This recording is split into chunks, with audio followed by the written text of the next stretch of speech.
I'm Sarah Dillon, and my PhD research looks at international entrepreneurs and their emotions and how the ways that they manage their emotions affects their decision making.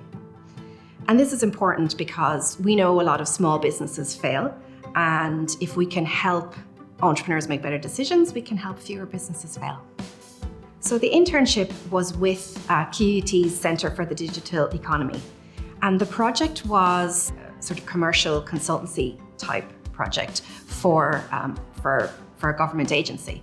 And we were tasked with trying to understand how different stakeholders in Queensland dealt with and engaged with the digital economy. We had to speak to not-for-profits, community groups, volunteer-based organisations, businesses, big ones, small ones, manufacturing, services, and really gain an understanding of how they were engaging with the digital economy and what they needed from the digital economy. There were 3 main reports.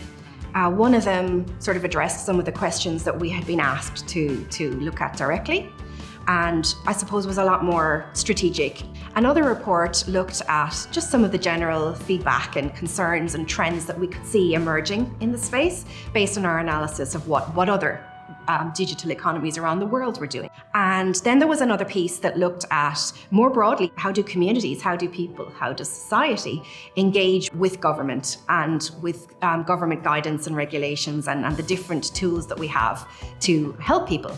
Part of what we really were tasked with was running these workshops that were co-designed with the government partner. In that way, part of our role really was to help the partner gain that taste themselves directly from these different stakeholder groups, so that our reports weren't just PDFs. We'd really helped the partner understand what was going on as a whole.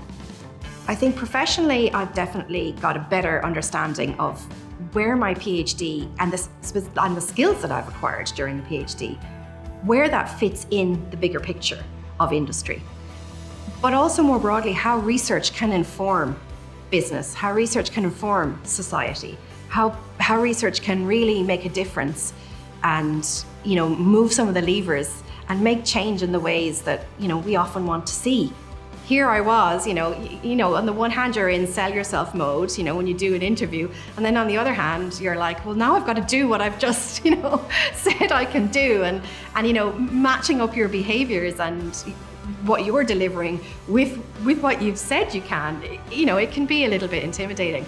But then when you can do that, it feels incredible. Like, you really realize that what the PhD gives you, it's not just the piece of paper, it's so much more.